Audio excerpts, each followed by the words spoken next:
Nuevo bloque en La Voz de la Ciudad. Inevitablemente la información de hoy tiene que ver con la ley bases y esta media sanción y aquello que va a cambiar en la vida de los argentinos. Te habíamos mencionado el paquete fiscal, ¿no? Este paquete que decide el gobierno quitarlo, separarlo de alguna manera para que no esté en esta gran ley ómnibus que en un primer momento no avanzó, que había generado mucha polémica justamente por la cantidad de cambios que quería introducir.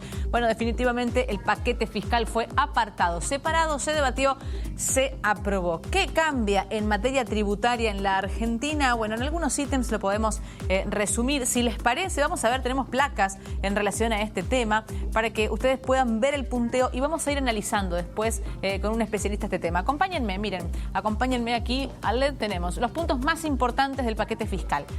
Revisión del impuesto a las ganancias, qué temón vamos a hablar ahora de eso. Rebaja de bienes personales, la moratoria tributaria, rebaja a la riqueza, el blanqueo de capitales y la eliminación del monotributo social. Hay algunos cambios también en el monotributo. Bueno, vamos a ir viendo algunos temas más importantes, ¿no? Y lo vamos a hacer con un especialista. Estamos en contacto con Fernando López Chiesa, es tributarista. Fernando, ¿cómo estás aquí? Eleonora Richmüller te saluda, bienvenido. Hola, Eleonora, muy buenas noches. Gracias por la invitación. No, gracias por tu tiempo. Estábamos haciendo un punteo generalizado, ¿no? Inevitablemente creo que la vedette es el impuesto a las ganancias, sobre todo por todo lo que generó en la previa. ¿Qué nos podés contar en relación a cómo vuelve esta cuarta categoría, que brevemente da un paréntesis, que ya provocó un paro de transporte aéreo, marítimo y terrestre, con excepción de los colectivos y trenes, para el próximo lunes 6, o sea que incluye los subtes? ¿Qué nos puedes contar de este impuesto a las ganancias? Bien, como vos indicabas ahí en el punteo, el punto clave acá es el impuesto a las ganancias que va a volver a afectar a prácticamente 1 millón de trabajadores en relación de dependencia y que vuelve el famoso impuesto a la cuarta categoría, como siempre se lo llamó. Recordemos que en septiembre, con el plan del ministro de Economía, Sergio Massa, había eliminado prácticamente para muchísimos asalariados este impuesto. Bueno, este impuesto vuelve con nuevos pisos. ¿Qué significa? Una persona soltera comenzaría a tributar el impuesto a las ganancias cuando su sueldo bruto esté rondando el 1.800.000 pesos por mes y un casado con 2 hijos, 2.300.000. Una vez que yo supero ese piso, bueno, se van a aplicar alícuotas proporcionales, progresivas, que van a ir entre el 5 al 35%. ¿Esto qué significa? Que cuando yo salto, ¿no es cierto?, ese umbral, bueno, lo que voy a pagar de impuesto va a ser de una menor proporción en forma creciente a medida que ese sueldo, ¿no es cierto?, se va incrementando. Entonces, no va a ser un cambio brusco, por así decirlo. El piso a mí me suena abajo, sobre todo por la pérdida de valor del peso argentino y sobre todo porque hablamos de valores en bruto. Si a eso le descontás un 20% aproximadamente, poco más, poco menos, ¿no?, de los aportes y demás, no digo que es un sueldo que cualquiera pueda tener en Argentina, porque no, pero para hacer un impuesto a las ganancias me queda como bajo el impuesto, aunque entiendo la necesidad recaudatoria del gobierno. Ahora, ¿cada cuánto se va a actualizar ese piso? A ver, vos ahí hiciste un buen resumen en cuanto a que este piso nosotros entendemos que sigue siendo bajo, si bien se ha modificado en los últimos proyectos que se han enviado. Este piso hoy tendría que estar un poco más arriba, teniendo en cuenta la canasta básica de alimentos, lo que cuesta realmente el costo de vida para una familia.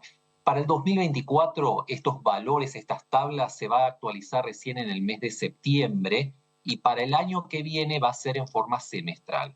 Bueno, si la inflación mantiene el dígito que se espera tener, bueno, puede ser que ese nivel de actualización pueda llegar a ser razonable. Pero si mantenemos una inflación con 2 dígitos, bueno, esa forma de actualización va a quedar licuada por el efecto de la inflación. Entonces tendría que ser más rápido. ¿Pero se va a actualizar de acuerdo al IPC? Se va a actualizar de acuerdo al IPC, claro. Eso ya está por norma. Bien, lo que pasa es que cada pero 6 meses. El tema es... Exacto. El tema es cómo va a ir evolucionando la inflación, ¿no es cierto?, para ver si esos 6 meses son razonables o no. ¿Qué nos puedes contar con respecto a bienes personales y al impuesto a la riqueza? Bueno, hablando de pisos que también quedan bajos, ¿no?, estos de bienes personales y del impuesto a las riquezas y las modificaciones que se han implementado. Bueno, el impuesto sobre los bienes personales es un impuesto que grava todo el patrimonio, los bienes que tiene una persona el 31 de diciembre. Y la característica que tenía esto era que si vos tenías bienes en la Argentina o fuera de la Argentina, tributaban tasas o alícuotas diferentes, con un máximo de 2,25. Entonces, lo que se hace es se reduce esa tasa máxima al 1,50 para todos los bienes, no importa si los tenés en la Argentina o en el exterior.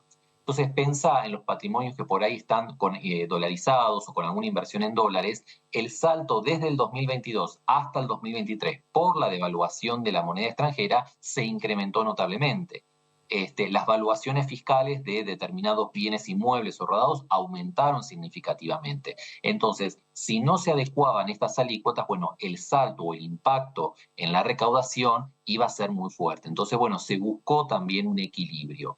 Recordemos que hoy bienes personales es un impuesto que no es el de los de mayor recaudación. Básicamente tiene un porcentaje de un 5% del total de la recaudación, pero está siempre asociado con un alto nivel de patrimonio o un alto nivel, ¿no es cierto?, de riqueza. Aunque en la macro de la totalidad de la recaudación no es un impuesto que genera, ¿no es cierto?, ingresos fluidos. Ahora, ¿se empieza a pagar a partir de bienes en torno a los $100.000? O en realidad son 100 millones de pesos, pero hoy son $100.000, ¿no? Exacto, son $100.000. Abajo ahí el piso también, digo, perdón, Fernando, lo digo porque en realidad hoy en Capital un departamento de 2 ambientes, quiero ser buena, no sé, me ubico en el barrio porteño de Caballito, en el medio de la capital, 2 ambientes, ya lo superaste, digamos, tenés una casa y ya superaste eso, digamos, se supone que bienes personales es para, bueno, aquel que tiene una casa, una lancha, un avión, y queda como bajo el piso. Muy bajo. Es cierto, vos pensás que el año pasado ese límite que vos mencionás eran 27 millones, o sea, estábamos muy por debajo. Sí. Este límite se equipara a cuando el impuesto se creó en el año 1991, que eran estos mismos $100.000 hoy.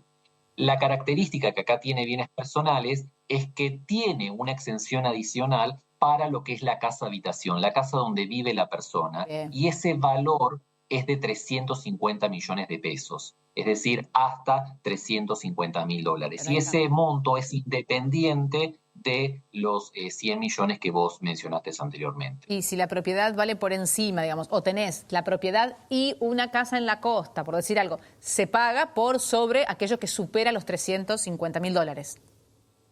Exacto, si la propiedad supera los 350.000, mi evaluación va a ser lo que exceda. Perfecto. Y si entre lo que excede y el resto de mis bienes, por ejemplo un auto, no superan los 100 millones, directamente no pago. Clarísimo. De superar, pago la diferencia. ¿Qué pasa con el monotributo? Porque tengo poco tiempo, pero no quiero dejar de hablar, por ejemplo, del monotributo que abarca a tantos argentinos. Tema clave y central, esto ha sido como una palmada en la espalda para los monotributistas y pequeños comerciantes, porque realmente el monto del monotributo se incrementa significativamente, aumentó prácticamente un 300%. Voy a poder estar dentro del monotributo si facturo hasta 68 millones de pesos por año, y todos aquellos que se excluyeron por haber superado los parámetros durante el 2023, por única vez, van a poder volver a reincorporarse en el monotributo. Bueno, la mala noticia de esto es que el monotributo social se ha eliminado, y la verdad era una figura que usaban las personas de muy bajos recursos, con pocos ingresos y con determinadas condiciones donde tenían beneficios fiscales. Bueno, esas personas van a tener que hoy recategorizarse como en las categorías por ahí más bajas. En la categoría A, probablemente. Y en relación a esto del monotributo, ya para cerrar, también aumentan los montos a pagar, ¿no? ¿Y cada cuánto se actualizan los montos de facturación? Bien, esos montos están previstos también una actualización semestral, y que obviamente cuando aumenta el monto de facturación va en la misma sintonía en los aumentos de las cuotas. Las cuotas en promedio van a estar subiendo entre un 200 y un 300%. A medida que la categoría es más alta, el porcentaje de incremento es mayor. Bien, muchísimas gracias por el tiempo y la buena predisposición para charlar con nosotros, Fernando, muy amable. Gracias a ustedes, que tengan buenas noches. Hasta luego. Fernando López Chiesa, tributarista, ayudándonos también a comprender algunos de los puntos más importantes de la reforma tributaria que hoy recibió media sanción en la Cámara de Diputados de la República Argentina.